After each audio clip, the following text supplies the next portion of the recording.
Hello students, welcome back to my channel. आज के class में हम बात करने वाले हैं कुछ ऐसा जो हम सबके लिए बहुत ज़्यादा ज़रूरी है। आज हम एक ऐसा चैप्टर डिस्कस करने वाले हैं जो चैप्टर हमारे लिए, हमारे लाइफ के लिए बहुत अच्छा एग्जाम्पल है, जिससे हम बहुत कुछ सीखेंगे, बहुत कुछ जानेंगे। तो चैप्टर स्टार्ट करने से पहले मेरा एक क्वेश्चन है आप लोगों से, क्या आप जवाब देंगे? कमेंट सेक्शन में बताइएगा, ठीक है।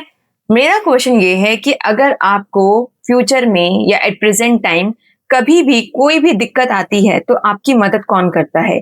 जब आप किसी प्रॉब्लम में होते हो तो आपकी मदद कौन करता है? क्या कह रहे हो? हाँ, मैंने सुन लिया, फैमिली। आप कमेंट सेक्शन में बताइए, मैं आपकी मन की बात सुन रही हूँ जब तक के लिए। हाँ जी, हम बात करने वाले हैं फैमिली के बारे में। अगर हम सब जाने समझे तो हम सबको पता है कि हमारी जो फैमिली है हमारी सबसे बड़ी ताकत होती है। हमारा जो पहला स्कूल होता है वो हमारी फैमिली होती है। हम अपनी फैमिली से ही अच्छे और गलत में फर्क करना सीखते हैं।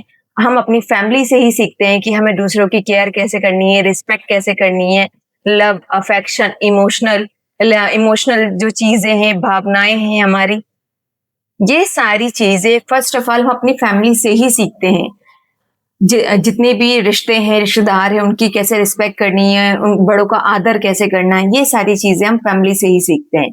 तो आज का जो हमारा चैप्टर है वो भी फैमिली से ही रिलेटेड चैप्टर है, जिसमें हम बात करेंगे फैमिली के बारे में, कम्युनिटी के बारे में। फैमिली क्या होती है, कम्युनिटी क्या होती है, दोनों में डिफरेंस क्या होता है, इनके कैरेक्टरिस्टिक क्या है।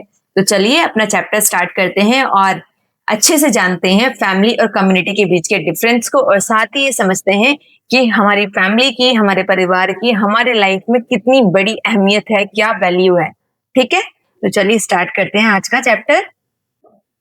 हमारा जो चैप्टर है वो परिवार और समुदाय, ये आपका 6 क्लास का चैप्टर है। और चैप्टर 9 फैमिली एंड कम्युनिटी यानी परिवार और समुदाय, ये आपके फर्स्ट टर्म के सिलेबस के अकॉर्डिंग जो आपके एग्जाम में आएगा वही चैप्टर है। ठीक है, चैप्टर 9 हमने जितने भी चैप्टर्स अभी तक डिस्कस किए हैं वो आपके फर्स्ट टर्म के सिलेबस के अकॉर्डिंग ही किए हैं। ठीक है, तो चैप्टर 9 है आपका फैमिली एंड कम्युनिटी। तो ये जो चैप्टर है इसमें हम फैमिली और कम्युनिटी के बारे में पढ़ेंगे। सबसे पहले एक कोटेशन दी गई है, ये कोटेशन जो है तिरुवल्लुवर, एक फिलोसफर है, फिलोसफर कह सकते हैं, समाज सुधारक कह सकते हैं, उनके द्वारा दी गई एक कोटेशन है। Love and dharma are the flower and fruits of family life, यानी प्रेम और धर्म परिवार, पारिवारिक जीवन के फूल और फल हैं। यानी हम अपने पारिवारिक जीवन को, अपनी फैमिली को जिसमें हम रह रहे हैं, प्रेम और धर्म से ही बांध कर रख सकते हैं। और ये दोनों चीजें जब होती है फैमिली में, लव, अफेक्शन, इमोशन, ये सारी चीजें होती है, तो फैमिली जो है, एक दूसरे फैमिली में रहने वाले मेंबर एक दूसरे के साथ सिक्योर फील करते हैं और एक दूसरे के साथ हमारा बॉन्ड काफी स्ट्रांग होता है। इसी चीज को इस चैप्टर में आज हम समझेंगे। ठीक है, सबसे पहले आपके एनसीईआरटी बुक में कुछ क्वेश्चंस दिए हुए हैं, उस क्वेश्चन को डिस्कस करते हैं। पहला जो क्वेश्चन दिया हुआ है why is the family unit important, परिवार क्यों महत्वपूर्ण है। फैमिली की बात करते हैं, ये कुछ पढ़ाने वाला टॉपिक नहीं है, ये समझने वाला टॉपिक है। ये जो टॉपिक है इससे आपके इमोशंस, आपके जो केयर, लव, अफेक्शन, ये सारी चीजें जुड़ी हुई हैं। फैमिली की बात करते हैं तो फैमिली यानी ग्रुप ऑफ मेंबर्स मिलकर के, यानी परिवार जितने भी सदस्य हैं मिलकर के एक फैमिली का निर्माण करते हैं, एक यूनिट बनाते हैं जिसको हम फैमिली कहते हैं।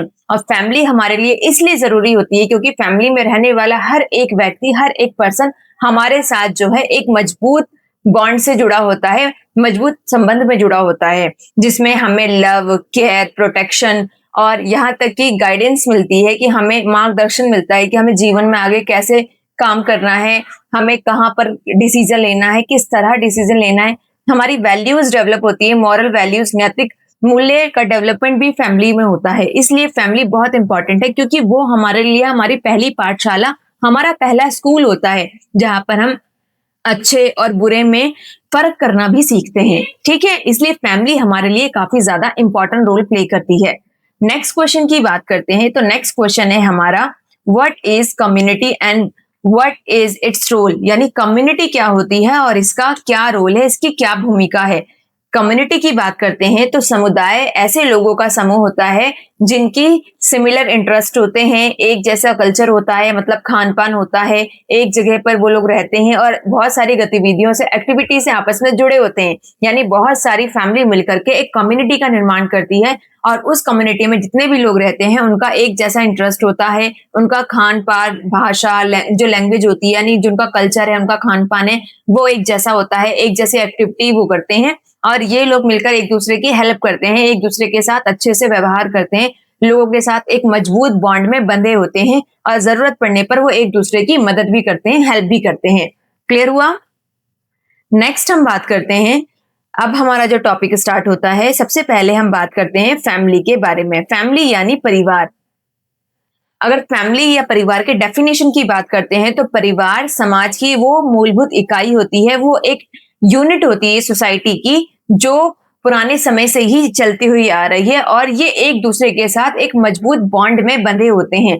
लगभग जितने भी समाज में लोग हैं वो सभी लोग क्या करते हैं, वो सभी लोग परिवार में रहते हैं और जो हमारी फैमिली होती है वो फैमिली हमें इमोशनल, सोशल और इकोनॉमिकल सपोर्ट देती है, यानी सामाजिक, भावनात्मक और आर्थिक सपोर्ट जो मिलता है वो हमें अपनी फैमिली से मिलता है। कहने का मतलब है, आप बहुत परेशान हो तो आपके पेरेंट्स जो है वो आपको समझाते हैं, आपकी परेशानी को दूर करने की कोशिश करते हैं, आपको इमोशनल सपोर्ट देते हैं।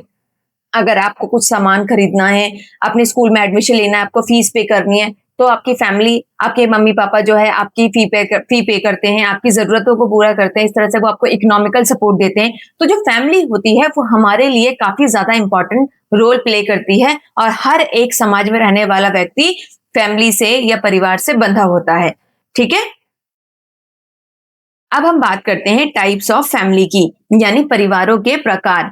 फैमिली की बात करते हैं तो मुख्य रूप से दो प्रकार की फैमिलीज होती है, two types of family. First one is joint family यानी संयुक्त परिवार, दूसरा होता है न्यूक्लियर फैमिली यानी एकल परिवार।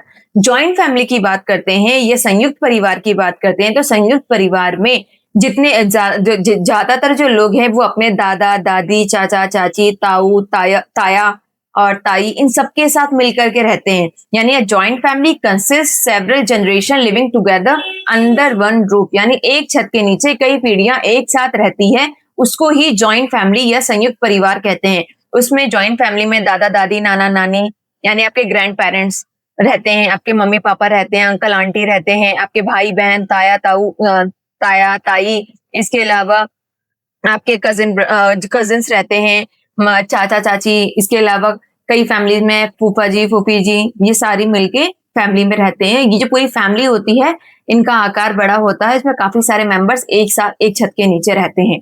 न्यूक्लियर फैमिली की बात करते हैं तो न्यूक्लियर फैमिली में पेरेंट्स और उनके बच्चे साथ रहते हैं, बस उसे न्यूक्लियर फैमिली कहते हैं। एकल परिवार, उसमें सिर्फ मम्मी पापा और उनके बच्चे एक साथ एक छत के नीचे रहते हैं, उस परिवार को न्यूक्लियर फैमिली या एकल परिवार कहा जाता है। समझ में आया? अगर हम जॉइंट फैमिली की एडवांटेज की बात करते हैं, फायदे की बात करते हैं, तो जॉइंट फैमिली के एडवांटेज में सबसे इंपॉर्टेंट है रिस्पॉन्सिबिलिटीज, दूसरा इमोशनल सपोर्ट मिलता है, फैमिली काफी स्ट्रांग होती है, उनके बीच में जो बॉन्ड होता है काफी ज्यादा स्ट्रांग होता है, संबंध काफी स्ट्रांग होता है, वो एक दूसरे से अच्छी चीजें सीखते हैं। जैसे जहां पर पीढ़ियां पीढ़ियां एक ही छत के नीचे रह रही हैं तो वहां पे ट्रेडिशनल जो चीजें हैं, जो रिचुअल्स है, वो एक दूसरे से जो है ट्रांसफर होता रहता है। ऐसे में उनमें जो पारंपरिक रीति रिवाज है वो वहां पे वो अच्छे से डेवलप होते हैं, अच्छे से परिवार के सदस्य बच्चे सीखते हैं, जो मॉरल वैल्यूज है वो अच्छे से वहां डेवलप होता है, बच्चों को संस्कारों का ज्ञान होता है, परंपराओं का ज्ञान होता है। अगर हम बात करते हैं न्यूक्लियर फैमिली की, तो न्यूक्लियर फैमिली का सबसे बड़ा एडवांटेज ये होता है कि यहाँ पे प्राइवेसी बहुत ज्यादा होती है, यानी लोग जो है इस फैमिली में मम्मी पापा और बच्चे रह रहे हैं तो ऐसे में उनकी लाइफ पूरी तरीके से प्राइवेट होती है, निजी जीवन होता है उनका। वहां पर डिसीजन लेने की जो कैपेसिटी होती है, जो क्षमता होती है, वो काफी ज्यादा अच्छी होती है, जल्दी से किसी भी टॉपिक के ऊपर डिसीजन लिया जाता है और यहाँ पे ग्रेटर इंडिपेंडेंस यानी यहाँ पे ज्यादा स्वतंत्रता होती है। यहाँ पर बच्चे पेरेंट्स से पूछेंगे और अपने पेरेंट्स से पूछ करके अपना काम कर सकते हैं, लेकिन जॉइंट फैमिली में परिवार बहुत बड़ा होता है, वहां पर डिसीजन लेने में थोड़ा टाइम लग जाता है, वहां पे इतने ज्यादा जो स्वतंत्रता होती है वो नहीं होती जितनी हमें न्यूक्लियर फैमिली में देखने को मिलती है। ठीक है, इसके बाद नेक्स्ट हम बात करते हैं फैमिली रिलेशनशिप। फैमिली रिलेशनशिप या पारिवारिक संबंध की बात करते हैं तो इंडिया में इंडियन लैंग्वेज में पारिवारिक जो रिश्ते होते हैं, रिलेशनशिप होती है, उनके लिए अलग-अलग वर्ड्स होते हैं। जैसे चाचा, चाचा कौन होते हैं? पापा के जो भाई होते हैं उनको चाचा कहते हैं, ताऊ पापा के बड़े भाई को कहते हैं, मामा मम्मी के भाई को कहते हैं, मौसी मम्मी की बहन को कहा जाता है, बुआ पापा की बहन को कहते हैं, नानी मम्मी की मम्मी जो होती हैं उनको नानी कहते हैं, दादी पापा की मम्मी को नानी दादी कहते हैं। तो इस तरह से इंडियन फैमिली में अलग-अलग जो टर्म्स का यूज़ किया जाता है, शब्द का यूज़ किया जाता है रिलेशनशिप को दिखाने के लिए। जो हमारा रिलेशन होता है मम्मी-पापा, चाचा-चाची, नाना-नानी, दादा-दादी, इन सब के लिए इंग्लिश में टर्म्स अलग है और हिंदी में टर्म्स अलग हैं। ठीक है? नेक्स्ट हम बात करते हैं कि इंडिया में अलग-अलग लैंग्वेजेस में भी इनके लिए अलग-अलग वर्ड का यूज़ किया जाता है। जैसे कहीं पर जैसे हम बात करते हैं, कहीं पे बड़े पापा कहते हैं, कहीं ताऊ कहते हैं, कहीं चाची कहते हैं, कहीं छोटी अम्मी कहते हैं। जैसे हमारे घर में ही है, हम अपनी चाची को छोटी अम्मी कहते हैं, ठीक है? और पापा मेरे सबसे बड़े हैं, अंकल को छोटे अब्बू कहते हैं। तो हर इंडियन में जो बहुत ज़्यादा इंडियन कल्चर में आपको डाइवर्सिटी देखने को मिलेगी, जिसकी वजह से अलग-अलग कल्चर में इन संबंधों को, रिलेशनशिप को दिखाने के लिए अलग-अलग वर्ड्स का यूज़ किया जाता है। अब हम बात करते हैं role and responsibilities in family, परिवार की भूमिकाएँ और ज़िम्मेदारी की बात करते हैं। तो परिवार में जितने भी लोग रहते हैं, वो एक-दूसरे के साथ एक जो है मजबूत बॉन्ड के साथ जुड़े होते हैं और ये बॉन्ड जो है, जिसमें सबसे इम्पोर्टेंट रोल प्ले करता है लव, यानी एक-दूसरे के बीच में प्रेम की भावना होना, केयर मतलब एक-दूसरे के लिए देखभाल करना, एक-दूसरे की केयर करना, कोऑपरेशन, अगर ज़रूरत पड़ती है तो एक-दूसरे की हेल्प करना, मदद करना, एक-दूसरे के काम में मदद करना, कोऑपरेट करना और इंटरडिपेंडेंस कि जैसे छोटे बच्चे होते हैं या फिर जो छोटे होते हैं वो परिवार के बड़े लोगों के ऊपर डिपेंड होते हैं और ये सारी चीज़ें मिलकर के हमारी जो परिवार में हर एक सदस्य की अपनी एक अहमियत होती है, अपनी एक इम्पोर्टेंट रोल होता है और हर एक जो सदस्य होता है वो परिवार का बहुत इंपॉर्टेंट रोल प्ले करता है। सबसे इंपॉर्टेंट चीज़ है रिस्पॉन्सिबिलिटीज़ ऑफ पेरेंट्स की ज़िम्मेदारी क्या होती है? पेरेंट्स की ज़िम्मेदारी होती है कि अपने बच्चों की केयर करना, बच्चों का पालन-पोषण करना, बच्चों को रेज़ करना ताकि वो फ्यूचर में एक अच्छा इंसान बन सके, अच्छा नागरिक बन सके, सही-गलत में फ़र्क कर सके, अपनी ज़िम्मेदारी को समझ सके, अपने मॉरल वैल्यूज़ को अच्छे से इम्प्लीमेंट कर सके, ठीक है? रिस्पॉन्सिबिलिटीज़ ऑफ चिल्ड्रन, एक बच्चे की क्या ज़िम्मेदारी होती है? बच्चे की ज़िम्मेदारी होती है कि वो अपने मम्मी-पापा की, अपने बड़ों का आदर करे, उनका कहना माने, सही रास्ते पर चले, अपने परिवार के जितने मेंबर्स हैं ज़रूरत पड़ने पर उनकी हेल्प करे, उनकी मदद करे, उनके साथ कोऑपरेट करे, ठीक है? नेक्स्ट हम बात करते हैं इस कोऑपरेशन का मतलब क्या होता है? मिल-जुल कर काम करना या सहयोग करना और फैमिली में कोऑपरेशन बहुत इंपॉर्टेंट रोल प्ले करता है। जब आप फैमिली के मेंबर्स के साथ कोऑपरेट करोगे तो वो मेंबर भी आपके साथ कोऑपरेट करेंगे जिससे आपके बीच में जो लव का बॉन्ड है, प्रेम का जो संबंध है वो और भी ज़्यादा स्ट्रॉन्ग होगा। एक-दूसरे के लिए केयर की जो भावना है, देखभाल की भावना बढ़ेगी और ऐसे में आपकी जो फैमिली होगी, उस फैमिली के बीच में जो रिलेशनशिप होंगे वो काफ़ी ज़्यादा स्ट्रॉन्ग होंगे, ठीक है? अब हम बात करते हैं family as a school of values, परिवार मूल्यों की पाठशाला। फैमिली जो होती है, हम सबके जीवन में हमारा जो पहली पाठशाला है, हमारा जो पहला स्कूल है वो हमारी फैमिली होती है। हम अपनी फैमिली में ही सीखते हैं कि हमें दूसरों के साथ कैसा व्यवहार करना है, मॉरल वैल्यूज, जो नैतिक कर्तव्य है, नैतिक मूल्य है, वो अपनी फैमिली से ही हम सीखते हैं। सच और झूठ के बीच में फर्क करना अपनी फैमिली से सीखते हैं। अच्छा बुरा क्या है ये अपनी फैमिली से सीखते हैं। तो फैमिली हमारे लिए हमारी पहला स्कूल, हमारी पहली पाठशाला होती है जिसमें हम रिस्पेक्ट करना, बड़ों का रिस्पेक्ट करना, सम्मान करना सीखते हैं, शेयरिंग करना सीखते हैं। अपने मतलब हमारी फैमिली में हम ये सीखते हैं कि हमें दूसरों के साथ चीज़ें कैसे शेयर करनी है, दूसरों की हेल्प कैसे करनी है, हमसे जो बड़े हैं या हमसे जो छोटे हैं उनकी रिस्पेक्ट कैसे करनी है, कैसे लोगों के साथ अहिंसा का यानी लड़ाई झगड़ा ना करके प्यार से अपनी बातों को रखना सीखते हैं। दान की भावना यानी जो ज़रूरतमंद है उनकी हेल्प करना, जो ज़रूरतमंद है उनको क्या कहते हैं डोनेट करना, ये हम अपनी फैमिली से सीखते हैं। सर्विस करना, सेवा करना, जो बूढ़े हैं जैसे हमारे ग्रैंड पेरेंट्स हैं, उनकी कैसे सेवा करना है, अपने से बड़ों की सेवा कैसे करें, जो समाज में ज़रूरतमंद है उनकी सेवा कैसे करें, ये सारी चीज़ें हम अपनी फैमिली से ही सीखते हैं। इसलिए फैमिली हमारी लाइफ में बहुत इंपॉर्टेंट रोल प्ले करता है। इसके बाद आपके एनसीईआरटी की बुक में एक शालिनी के परिवार की स्टोरी दी हुई है। ये शालिनी अपने परिवार के साथ केरल में रहती है और शालिनी के जो चाचा है उनकी जो जॉब है वो जॉब लॉस्ट हो गई, मतलब जॉब जो है चली गई है और फाइनेंशियल डिफिकल्टीज उन्हें काफी ज्यादा हो रही है आर्थिक कठिनाइयों का सामना करना पड़ रहा है। और इसी बीच जो है ओणम का फेस्टिवल आ गया है और फेस्टिवल में शालिनी के जो माता-पिता हैं, पेरेंट्स जो हैं वो अपने बच्चों के साथ-साथ वो उनके जो अंकल के बच्चे हैं उनको भी कपड़े दिला रहे हैं। हालाँकि इस वजह से जो शालिनी है वो अपने मनपसंद ड्रेस नहीं ले पाती है, लेकिन दूसरी तरफ जो शालिनी इस बात से खुश है कि उसके जो अंकल के बच्चे हैं, जो कज़िन्स हैं, वो भी नए कपड़े पहन पा रहे हैं। तो ये कहाँ पे ये ऐसी चीज़ें कहाँ होती है जहाँ फैमिली जो है एक-दूसरे के साथ जो है कोऑपरेट करती है, ज़रूरत पड़ने पर एक-दूसरे की हेल्प करती है और ये फैमिली में ही पॉसिबल है। तो इससे हमें मॉरल वैल्यू क्या इससे हमें क्या सीख मिलती है कि परिवार में ही हम एक-दूसरे का सहयोग करते हैं, एक-दूसरे की मदद करते हैं, एक-दूसरे की सपोर्ट करते हैं और ऐसा तभी होता है जब जो परिवार के बीच में लव, अफेक्शन, केयर का जो बॉन्ड होता है वो काफ़ी स्ट्रॉन्ग होता है। ठीक है? दूसरी इम्पोर्टेंट चीज़ है तेंजिंग। तेंजिंग के परिवार के बारे में बताया हुआ है कि तेंजिंग जो है वो मेघालय में रहता है और तेंजिंग की जो मम्मी है वो हैंडीक्राफ्ट यानी हस्तशिल्प सहकारी संस्था में काम करती है, जो हाथ से वस्तुएं जो बनाई जाती है ना हाथ, वहाँ काम करती है और उसके पिता जो है वो उसके फादर जो है वो घर के काम में उसकी मम्मी की हेल्प कराते हैं, जैसे सब्जी के बागीचे की देखभाल करना और घर के काम में भी हेल्प कराते हैं। तो इस तरह से फैमिली में उसने तेंजिंग ने ये जाना कि जो काम है वो जेंडर बेसिस पे नहीं बटा हुआ, बल्कि फैमिली के काम जो है वो मिलजुल कर किए जाते हैं और मिलजुल कर करना चाहिए। तो इससे हमें क्या सीख मिलती है? इससे हमें ये सीख मिलते हैं कि पुरुष और महिला दोनों के ऊपर घर की जिम्मेदारी होती है। इसलिए जो घर का काम है, जो हाउस होल्ड वर्क है, वो रिस्पॉन्सिबिलिटी दोनों के ऊपर इक्वली होती है, तो दोनों को मिल करके काम करना चाहिए। परिवार हमें यही सिखाता है कि हमें जेंडर के बेसिस पे बायसनेस ना क्रिएट करके, जेंडर के बेसिस पे काम को डिवाइड ना करके, उसे अपनी साझी रिस्पॉन्सिबिलिटी समझकर हस्बैंड और वाइफ को मिलकर काम करना चाहिए। और यही चीज तेंजिंग ने सीखी, तो आने वाले टाइम पीरियड में ये उसके लिए प्लस पॉइंट है कि उसे ये चीज फेस नहीं करनी पड़ेगी, जेंडर लेवल पे बायसनेस जो है वो उसे फेस नहीं करना पड़ेगा। उसे पता है, उसे समझ में आ गई है कि जो काम है उसकी रिस्पॉन्सिबिलिटी मेल और फीमेल दोनों की इक्वली है। ठीक है? इसके बाद हम बात करते हैं कम्युनिटी की। कम्युनिटी की बात करें, जहां परिवार जो है एक यूनिट होती है जिसमें सभी लोग मिलकर के रहते हैं और एक दूसरे की केयर करते हैं, देखभाल करते हैं, एक दूसरे के साथ अपने रिलेशनशिप को बिल्ड करने के लिए कोऑपरेशन या सपोर्ट की भावना रखते हैं। वहीं दूसरी तरफ कम्युनिटी की बात करते हैं तो कम्युनिटी उन लोगों का ग्रुप होता है जिनकी जो इंटरेस्ट की बात करें, कल्चर की बात करें, रहन सहन की बात करें, खान पान की बात करें, ये सब एक जैसा होता है। यानी common interest, tradition, culture, occupation और एक ही जगह पे रहते हैं, सेम लोकेशन होता है, तो उनको ही क्या कहते हैं? कम्युनिटी कहते हैं।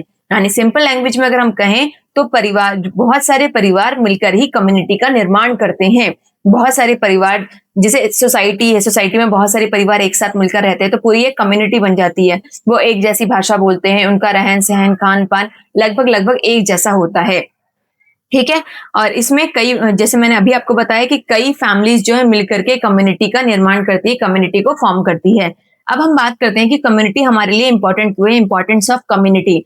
कम्युनिटी हमारे लिए इसलिए इंपॉर्टेंट होती है क्योंकि कम्युनिटी में, यानी जो समुदाय होता है, वहां पर सारे लोग मिलजुल कर रहते हैं, अपनी परेशानियों को एक दूसरे के साथ साझा करते हैं, अपनी खुशियों को एक साथ साझा करते हैं, एक साथ फेस्टिवल को सेलिब्रेट करते हैं।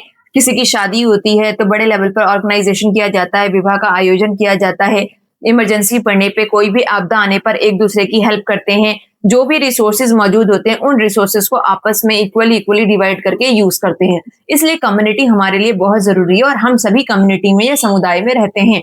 ठीक है? इसके बाद कम्युनिटी के रूल्स की बात करते हैं, कम्युनिटी के नियम की बात करते हैं। कम्युनिटी के अगर नियम की बात करते हैं तो जब जब हम किसी कम्युनिटी में, समुदाय में रहते हैं तो वहां के अपने कुछ रूल रेगुलेशन होते हैं जिनको हर एक सदस्य को, जो उस कम्युनिटी में या समुदाय में रह रहा है, उसको फॉलो करना पड़ता है। एग्जाम्पल के लिए वाटर का यूज कैसे करना है, यानी पानी को आवश्यकता से ज्यादा यूज नहीं करना, पानी को वेस्ट नहीं करना। अगर वहां पे कोई चरागाह की या ग्राजिंग लैंड है तो उसके ऊपर जो एनिमल्स को लेके जाओगे तो उसके लिए पर्टिकुलर टाइम फिक्स है कि आप कैसे ग्राजिंग कराओगे। अगर आसपास में फॉरेस्ट है तो वहां के रिसोर्सेज का किस तरह यूज करना है आपको, जो आसपास अपने साफ सफाई रखनी है। कहने का मतलब है ये सारी चीजें जो हैं हम अपनी कम्युनिटी में ही सीखते हैं और कम्युनिटी इसलिए बहुत इंपॉर्टेंट रोल प्ले करता है। ठीक है? तो आई होप आपको ये अच्छे से क्लियर हो गया होगा।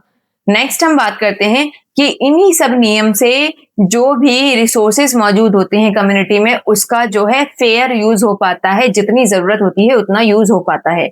इसके बाद आपकी बुक में, एनसीईआरटी की बुक में हालमा ट्रेडिशन के बारे में बताया गया है। हालमा ट्रेडिशन की बात करते हैं तो ये जो हालमा ट्रेडिशन है, ये ट्रेडिशन जो है ये एमपी यानी मध्य प्रदेश में जो भील लोग हैं उनके द्वारा इस परंपरा को यूज किया जाता है। मध्य प्रदेश में झाबुआ कम्युनिटी के बीच में भी मध्य प्रदेश के झाबुआ के भील समुदाय यानी भील कम्युनिटी के बीच में हालमा नाम की ये परंपरा काफी ज्यादा प्रचलित है, काफी ज्यादा फेमस है। इस कम्युनिटी में बिना किसी बेनिफिट के, बिना किसी मदद के या फिर बिना किसी फायदे के जो लोग हैं अपनी इच्छा से, अपनी विलिंगनेस से अपने आसपास के क्षेत्र में क्या कहते हैं साफ सफाई रखते हैं। अपने आसपास के क्षेत्र में किसी भी तरह के संसाधनों का दोहन करने यानी जो भी रिसोर्सेज है उसका नुकसान ना हो, उसका ठीक से यूज हो, इस चीज को लेकर के काफी ज्यादा अवेयर है। यानी कहने का मतलब है कि ये लोग जो है एक साथ जो है वॉलेंटरली यानी स्वेच्छा से एक साथ काम कर रहे हैं। इन लोगों ने मिल करके अपने आसपास के एरिया में हजारों पेड़ लगाए हैं। वाटर रिसोर्सेज को कंजर्व करने के लिए, जल को संरक्षित करने के लिए इन्होंने स्ट्रक्चर तैयार किया है। इसके अलावा इन्होंने किसी भी तरह की एक्सपेक्टेशन नहीं करी है कि जो भी काम वो कर रही है उनके बदले में उनको पेमेंट मिले। बेसिकली ये अपनी कम्युनिटी को साफ सुथरा रखने के लिए, अपनी कम्युनिटी का डेवलपमेंट करने के लिए अपनी इच्छा से ये सारे काम कर रहे हैं।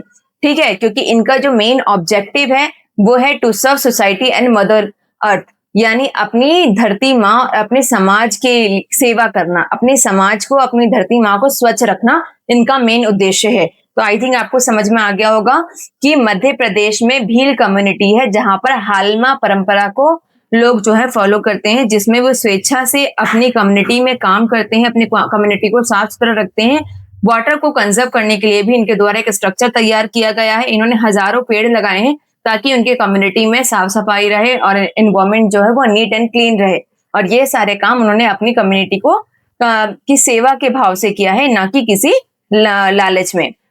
इसके बाद नेक्स्ट आपको दे रखा है कि कम्युनिटी का सपोर्ट आप कहाँ कहाँ देखते हो। किसी भी नेचुरल क्लैमिटी में भी आप देखते हो कि आपके आसपास के लोग आपकी काफी मदद करते हैं। जैसे इसमें आपको 2015 में दिया है कि 2015 में चेन्नई में फ्लड आया था, जिसमें फ्लड यानी बाढ़ आया था बहुत बड़े लेवल पर। इससे पूरी सड़कें जो हैं वो जलमग्न हो गई थी, सबमर्ज्ड हो गई थी और सारी सर्विसेज जो हैं वो बाधित हो गई थी। इसके बाद सभी लोगों ने मिलकर के, जो जितने भी कम्युनिटी के लोग हैं और जितने भी रिलीजियस ऑर्गेनाइजेशन है, सबने मिलकर के लोगों की हेल्प करी, उनके लिए खाना बनाया, सारी जो सर्विस है उनको प्रोवाइड करी ताकि जो लोग हैं इस दुखद घड़ी में, इस प्रॉब्लम के टाइम पीरियड में जो है उनकी मदद की जा सके, उन लोगों को इस प्रॉब्लम से बाहर निकाला जा सके। तो इस तरह हम सीखते हैं कि जो कम्युनिटी होती है वो कम्युनिटी हमारी मुसीबत के समय मदद करती है, इसलिए कम्युनिटी हमारे लिए बहुत ज्यादा जरूरी है। और कम्युनिटी तभी चलती है जब हम कम्युनिटी में रहकर एक दूसरे का सपोर्ट करें, एक दूसरे के साथ कोऑपरेट करें और जरूरत पड़ने पर उनके साथ खड़े रहें।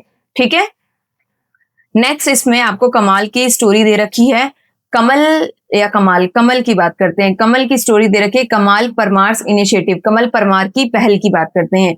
तो कमल परमार के बारे में अगर हम बात करते हैं तो कमल जो परमार है वो अहमदाबाद के गुजरात के अहमदाबाद में रहते हैं। और इन लोगों ने, जो इनका पूरा परिवार है, इन लोगों ने मिलकर के ऐसे बच्चों को देखा जो बच्चे पढ़ लिख नहीं सकते थे, स्कूल नहीं जा सकते थे। तो इन लोगों ने ऐसे बच्चों को, जो बच्चे स्कूल नहीं जा सकते थे, पढ़ाई नहीं कर सकते थे, उन लोगों बच्चों को निःशुल्क यानी फ्री में पढ़ाना शुरू किया और साथ ही साथ उनको खाना भी प्रोवाइड किया।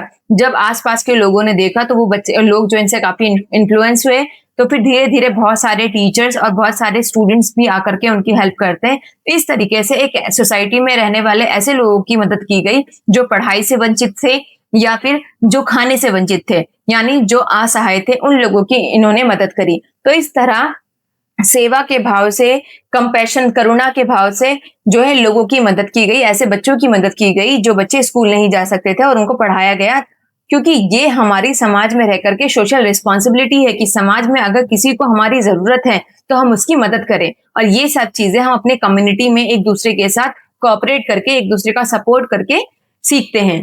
ठीक है, इसके बाद हम बात करते हैं मॉडर्न कम्युनिटी के। आज के टाइम पीरियड में हम बहुत सारी मॉडर्न कम्युनिटीज भी देखते हैं और ये मॉडर्न कम्युनिटीज जो हैं कई अलग अलग लेवल पर आपको देखने को मिलेगी। जैसे जहां पर जो बहुत सारे लोग एक साथ रहते हैं सोसाइटी में, वहां पे आपको रेजिडेंशियल वेलफेयर एसोसिएशन दिखेगा।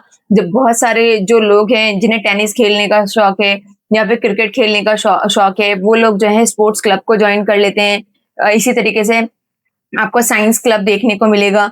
इसी तरीके से बहुत सारे लोग जो कल्चरल एक्टिविटी में काफ़ी ज़्यादा इंटरेस्टेड होते हैं, तो वो अपना एक ग्रुप बना लेते हैं जिसको कल्चरल ग्रुप कहते हैं, जिसमें वो नाच-गाना करते हैं, डांस करते हैं, कल्चरल एक्टिविटी को प्रेज़ेंट करते हैं। इसी तरीके से एनएसएस और एनसीसी, जिसमें देश की सेवा करने का भाव होता है, वो लोग जो है ग्रुप बना करके एनएसएस या एनसीसी के फॉर्म में ग्रुप बनाते हैं और ये जो है देश की सेवा के भाव से ही काम करते हैं। तो इस तरह से भी आपको मॉडर्न कम्युनिटी में बहुत सारे ग्रुप्स देखने को मिलेंगे। इसके बाद है इंटरडिपेंडेंस ऑफ कम्युनिटी, समुदायों की पारस्परिक निर्भरता। समुदाय में जितने भी लोग हैं एक दूसरे के ऊपर निर्भर है, और निर्भर होने का सबसे बड़ा रीजन है कि हम लोगों के मन में एक दूसरे के प्रति सहयोग की भावना है, एक दूसरे की सेवा की भावना है। और इसका एग्जाम्पल आप ऐसे ले सकते हो कि कम्युनिटी में जितने भी लोग रहते हैं, वो कम्युनिटी में रहने वाले जो लोग हैं वो एक दूसरे के ऊपर डिपेंडेंट है।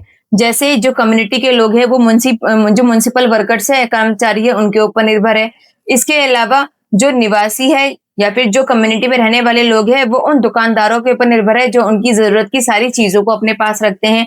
फिर वो जो दुकानदार है वो उन ग्राहक के ऊपर निर्भर है, जो ग्राहक या जो कस्टमर उनसे सामान खरीदेंगे। फिर वो जो ग्राहक है वो ग्राहक होने के साथ साथ कम्युनिटी के वो मेंबर भी है या फिर उस समुदाय के मेंबर भी है, सदस्य भी है, तो वो जो है वो कर्मचारियों के ऊपर निर्भर है। इस तरह ये पूरी साइकिल आपको दिख रही है, हम सब एक दूसरे के ऊपर निर्भर है और एक दूसरे को सपोर्ट करते हैं। इससे ही कम्युनिटी जो है चलती है, समुदाय चलता है। समुदाय में एक दूसरे के ऊपर जो हमारी इंटरडिपेंडेंसी है, एक दूसरे के ऊपर जो निर्भरता है, यही हमारे जो बॉन्ड है, हमारे जो संबंध है एक दूसरे के साथ, उसको स्ट्रांग बनाती है। ठीक है। इसके बाद की पॉइंट की बात करते हैं, तो इसमें हमने बेसिकली दो इंपॉर्टेंट चीज के बारे में बात की है, एक परिवार के बारे में, दूसरा कम्युनिटी के बारे में। परिवार जो होती है समाज की नींव होती है, समाज का सबसे बड़ा जो फाउंडेशन है सोसाइटी का वो हमारी फैमिली होती है। फैमिली में ही हम सारी चीजें, ट्रेडिशन को जानते हैं, अपनी जिम्मेदारियों को जानते हैं। अब और फैमिली हमें टीच करती है क्या सही है क्या गलत है, ये सारी चीजें हम फैमिली में सीखती हैं। फैमिली हमें सपोर्ट करती है, हमें सिखाती है कि हमें कैसे एक दूसरे का सपोर्ट करना है, कैसे एक दूसरे का सम्मान करना है, रिस्पेक्ट करना है, एक दूसरे की केयर करनी है। ये सारी चीजें हम फैमिली में सीखते हैं। कम्युनिटी की बात करते हैं तो परिवार का, बहुत सारे परिवार मिलकर के कम्युनिटी का निर्माण करते हैं, कम्युनिटी को फॉर्म करते हैं। कम्युनिटी का मुख्य काम होता है कि समुदाय में, कम्युनिटी में रहने वाले जितने भी लोग हैं उनका वेलफेयर किया जाए, उसका सामूहिक रूप से कल्याण किया जाए, इसके लिए ही काम करते हैं। एक दूसरे के लिए उनके मन में सपोर्ट की भावना होती है, केयर की भावना होती है, कोऑपरेशन की भावना होती है, और एक दूसरे के ऊपर ही इंटरडिपेंडेंट होते हैं।